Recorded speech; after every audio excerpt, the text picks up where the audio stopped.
Let us all unite and sing together to uphold the bonds that frame our destiny.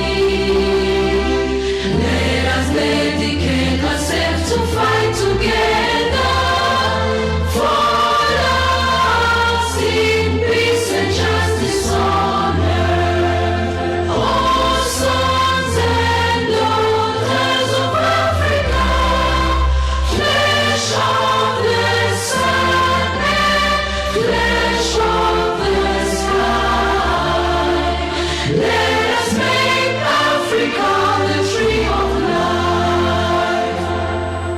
Let us all unite and turn together to give the best we have to Africa, the cradle of mankind and fount of culture, our pride and hope and break of dawn. Oh, sons and daughters of Africa, flesh of the sun and flesh of the sky, let us make Africa the tree of life.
Excellency, Madam Salma Malika Haddadi, the Deputy Chairperson of the African Union Commission, Excellency, Ambassador of the Republic of Senegal and Dean of the ECOWAS Ambassadors, Excellency, the Ambassador of Ethiopia to the African Union and the host of the African Union institutions here in Ethiopia, Excellency, the representative of the Executive Secretary of the United Nations Economic Commission for Africa, Excellencies, Dean of the Diplomatic Corps and regional deans, Excellencies, members of the ECOWAS Group of Ambassadors and permanent representatives to the African Union,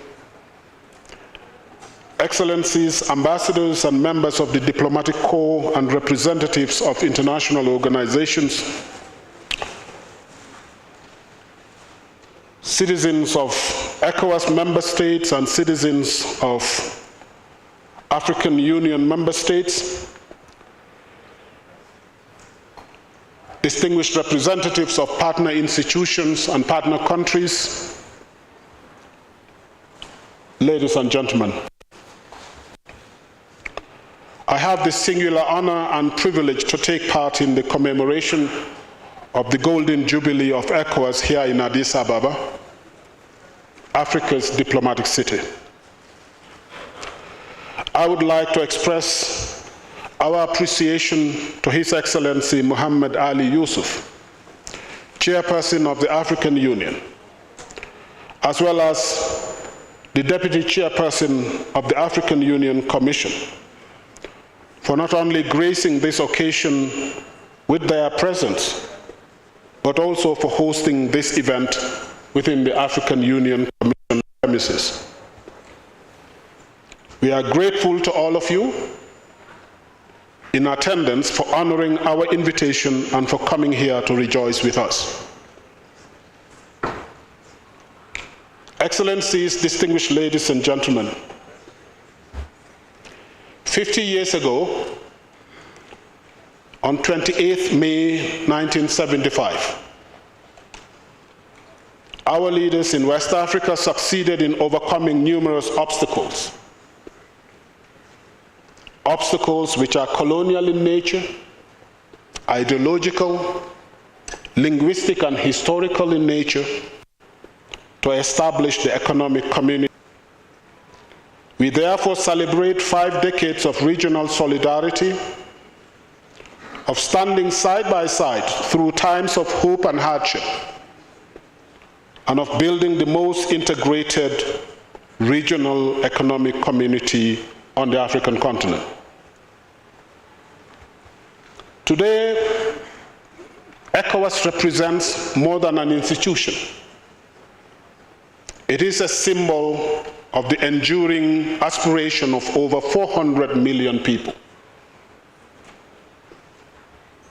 In these 5 decades, our community has made remarkable strides, which in our view, give us reason to celebrate.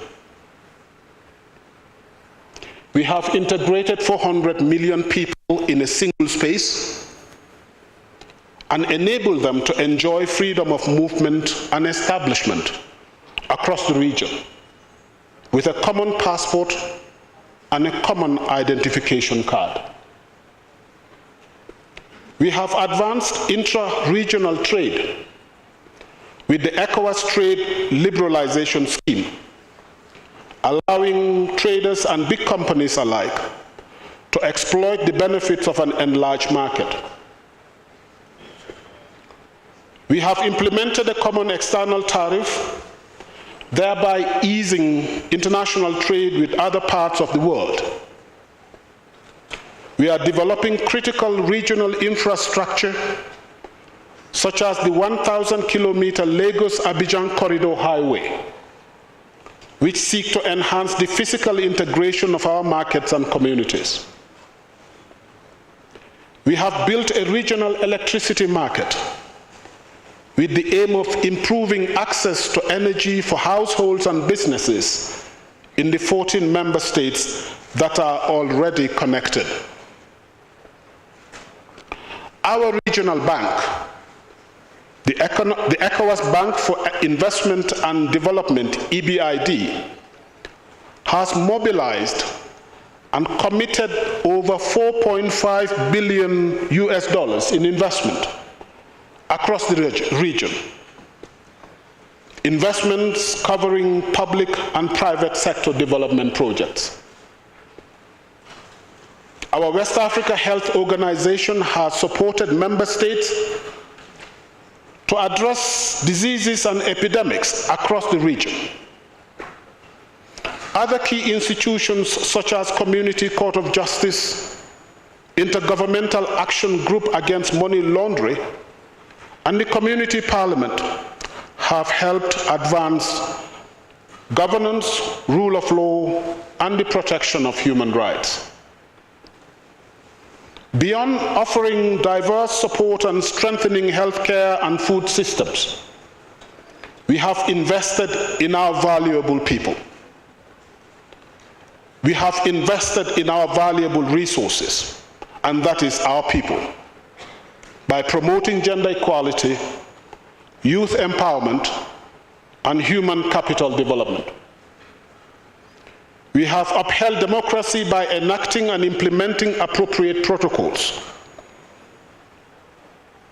ECOWAS ECOWAS military interventions to put an end to violent conflict in Liberia and Sierra Leone, and the ongoing missions in Guinea-Bissau and the Gambia point to a remarkable track record in peace support operation of a region that remains united in purpose. Excellencies, distinguished guests, ladies and gentlemen, the 50th anniversary is not only a moment for celebration, it is also a moment for reflection and introspection. Yes, we may have succeeded in integrating 400 million people in a single space and allowed 15,000 companies or over 15,000 companies to trade in over 50,000 produce within the trade liberalization schemes. Yet, our intra-community trade remains low. Insecurity too remains a major challenge, with terrorist groups disrupting lives in the northern part of the region and threatening coastal countries. These challenges have prompted our leaders to sign on 28 May 2025 a declaration reaffirming their commitment to ECOWAS ideals. In practical terms, this means a collective resolve to address supply-side constraints, remove non-tariff barriers, as well as address infrastructure and energy deficits. It also means a resolve to work collectively to address insecurity by reactivating ECOWAS standby force of 5,000 strong personnel.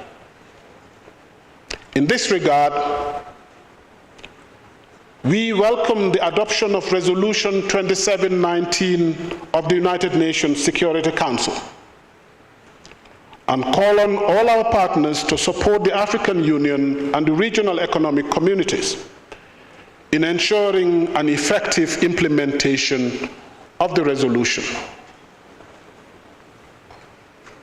Excellencies, ladies and gentlemen,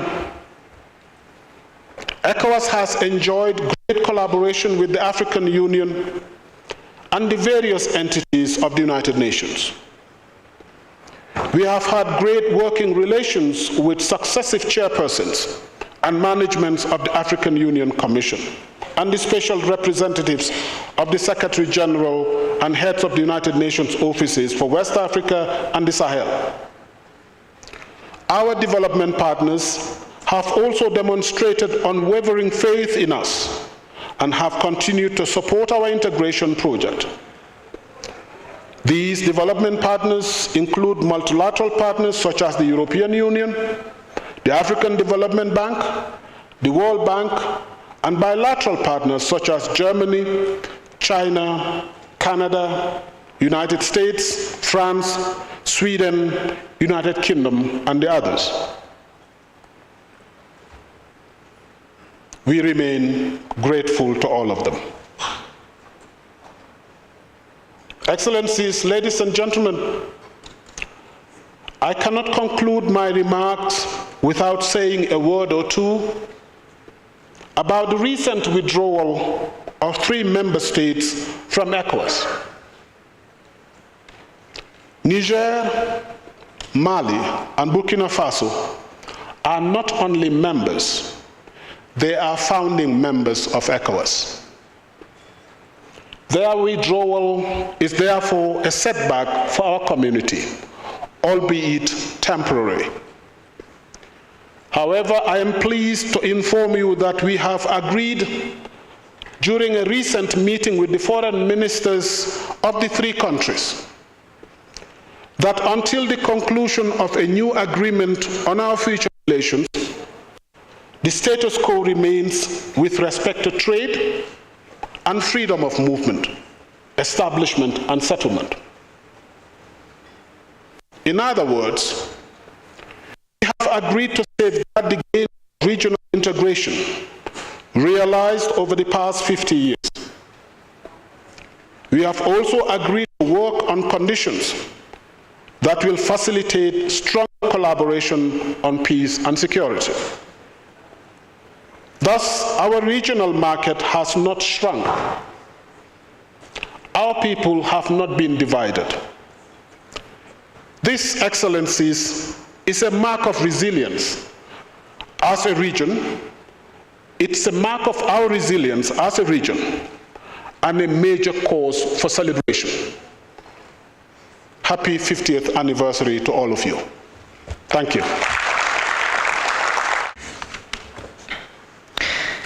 Excellency Aliou Omar Touré, President of the ECOWAS Commission, Excellency Mohamed Tiaw, Ambassador and Permanent Representative of Senegal and Dean of the Western Region, Excellency Ambassador Hirut Zemenegaza, Ambassador and Permanent Representative of Ethiopia to the African Union, Ms. Valentine, Ms. ECOWAS, Representative of ECOWAS to the African Union, Excellencies, distinguished guests, ladies and gentlemen, all protocol duly observed.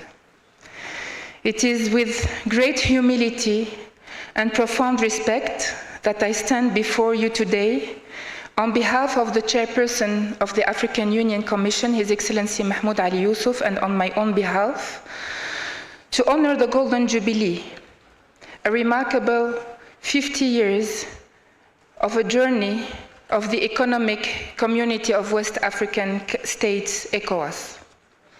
This milestone is not simply a marker of time, but a powerful testament to the enduring spirit of unity, resilience, and progress that defines our West African region and shapes the border of African vision. Allow me to begin by extending once again my sincere appreciation to His Excellency Dr.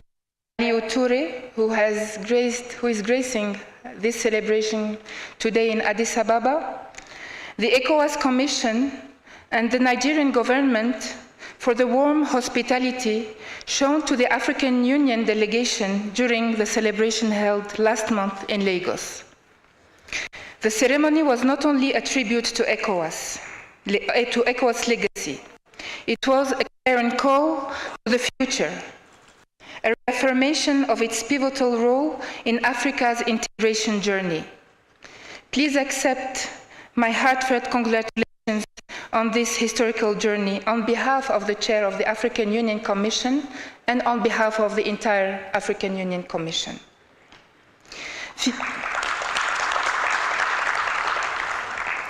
As I had the honor to highlight it when I was in Lagos a few days ago, 50 years ago, ECOWAS was born out of the bold imagination of visionary leaders who understood that Africa's future would be built not through isolation, but through integration. They envisioned a region where economic sovereignty, political stability, and human dignity were not isolated aspirations, but shared imperatives. That vision remains alive today, embodied in ECOWAS, a beacon of regional unity and a cornerstone of continental progress, as you have highlighted it, Mr. President of the ECOWAS Commission. Through decades marked by political transitions, economic crises, pandemics, and shifting global dynamics, ECOWAS has not faltered. It has stood its ground, sometimes against winds of discontent, but always with resolve. It has shown us that regional organizations are not merely bureaucratic entities. They are living institutions of hope, defenders of peace, and enablers of transformation. Indeed, ECOWAS has acted time and again as Africa's first responder. From Liberia and Sierra Leone to Guinea-Bissau and Mali, it has taken courageous steps where silence would have been easier. Through ECOMOG and other mechanisms, ECOWAS has demonstrated not only operational capability, but moral leadership, anchoring its decisions in the values of peace, justice, and dignity. And let us be clear, ECOWAS' role in shaping Africa's peace and security architecture has been indispensable.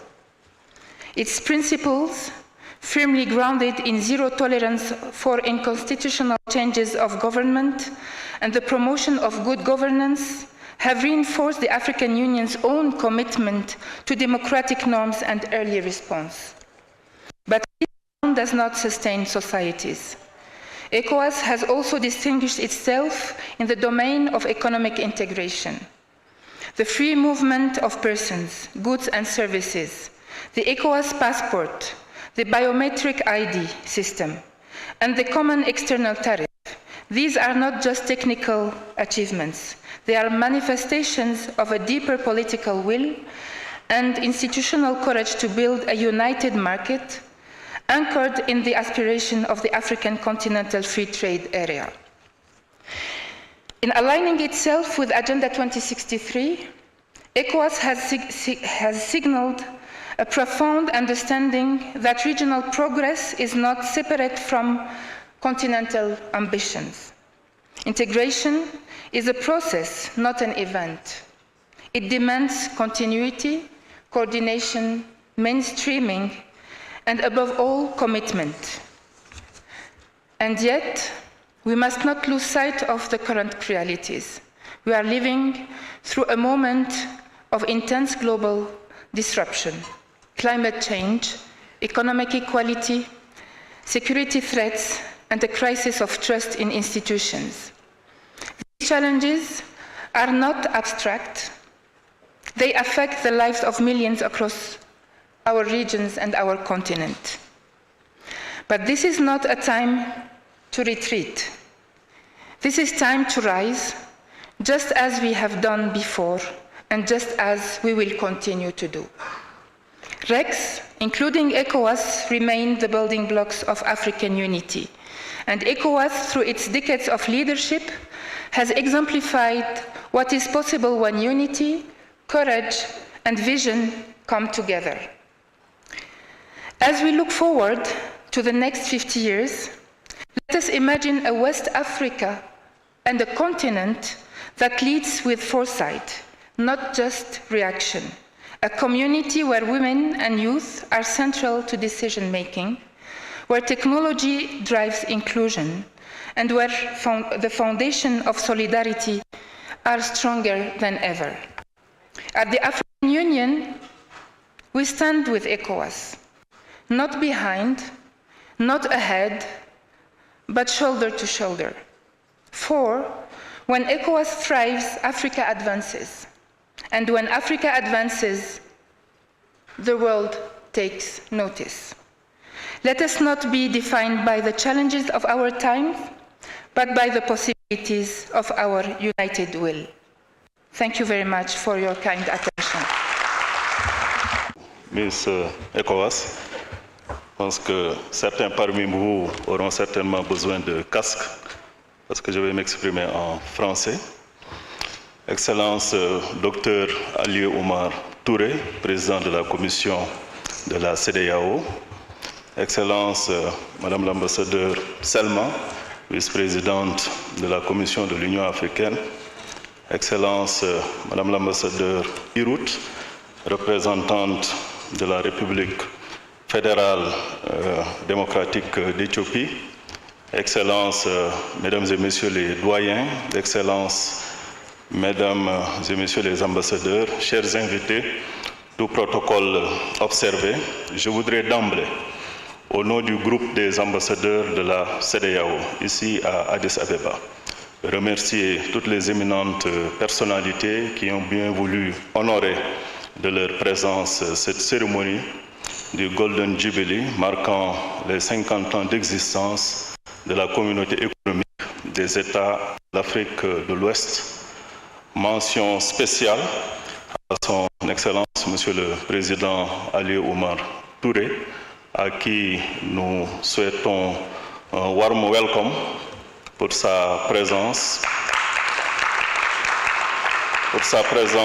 plus qu'appréciée, présence qui rehausse cette belle cérémonie. Cette cérémonie vient à point nommé en s'alignant sur celle qui a eu lieu le 28 mai dernier à Abuja, où nos leaders se sont réunis autour de son Excellence le président Bola Ahmed Tinubu, président en exercice de la CEDEAO, après le coup d'envoi donné à Accra le 22 avril par le président John Dramani Mahama. Merci beaucoup aux ambassadeurs, chers collègues du COREP. Nous apprécions votre présence, sachant que le temps est assez serré en cette période de la 47e session du COREP. Nos remerciements aussi à toute la Commission de l'Union africaine et à travers elle, Madame l'ambassadeur Salma, la vice-présidente de la Commission, et nous lui serons gré de bien vouloir dire notre grand merci à son Excellence le Président de la Commission de l'Union africaine pour toutes les facilités qui nous ont été fournies afin d'organiser cette cérémonie de manière optimale. Nos remerciements à l'endroit du bureau de représentation de la CEDEAO pour son engagement et pour tous les efforts qui ont été fournis afin d'organiser cette cérémonie.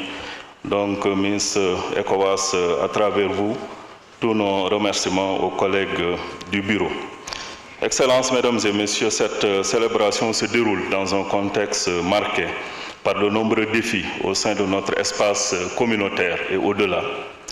En effet, à peine avons-nous commencé à nous relever de la Covid-19 et du conflit russo-ukrainien qui ont mis à rude épreuve les économies de nos États, voilà que notre organisation, la CEDEAO, continue de faire face à des soubresauts d'ordre politique et sécuritaire qui compromettent son modèle d'intégration.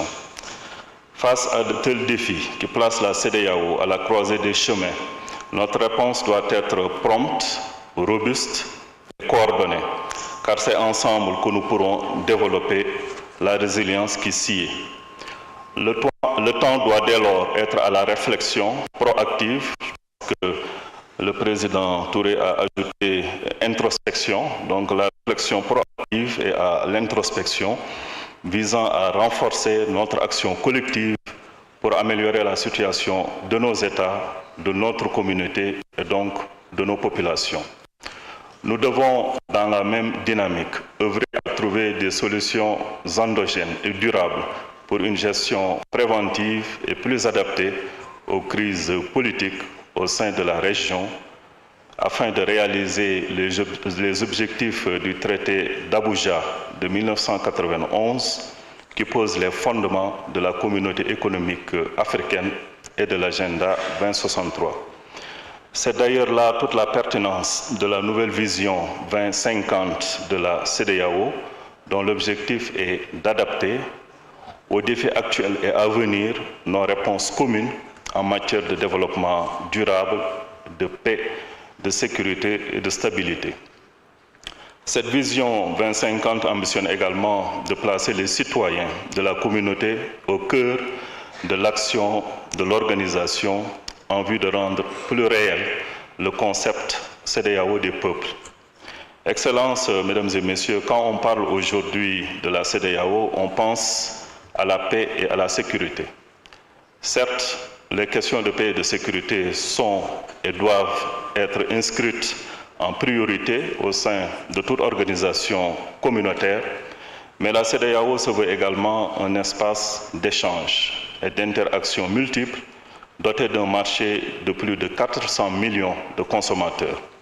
En 50 ans d'existence, la CEDEAO a réalisé des progrès considérables en matière de libre circulation des personnes et des biens, au point d'être citée comme modèle au niveau continental. Grâce au schéma de libéralisation des échanges SLE, elle est devenue une zone de libre-échange effective qui se veut un instrument de promotion et d'intensification des échanges intracommunautaires. L'adoption du tarif extérieur commun de la CEDEAO, TEC-CEDEAO, consacre l'avènement de l'union douanière, étape décisive vers la création du marché commun. La CEDEAO, c'est aussi un programme hardi d'infrastructures dont la réalisation contribuera à renforcer la connectivité au sein de notre espace, un atout indéniable dans le contexte de la ZLECAf. Excellences, Mesdames et Messieurs, dans un monde où la tentation du repli sur soi est grandissante, tentation à laquelle s'ajoute la remise en question du multilatéralisme, nous en appelons au vivre ensemble dans un esprit de solidarité reposant sur le socle de nos valeurs africaines, notamment de Ubuntu, de Teranga ou encore de Akwaba. Vivre ensemble consigné dans la charte du Mandé en des temps immémoriaux depuis 1236. Vivre ensemble, symbolisé aussi par l'arbre à palabres et agrémenté par le cousinage à plaisanterie et la synonymie des patronymes bien ancrés dans la communauté ouest-africaine. La CEDEAO a été précisément fondée sur ces valeurs. Et c'est d'ailleurs ces valeurs et symboles très forts qui ont guidé ses pères fondateurs. Il nous revient dès lors la responsabilité historique de renforcer ces beaux acquis pour assurer dans les 50 prochaines années à venir le legs au nom de la transmission générationnelle.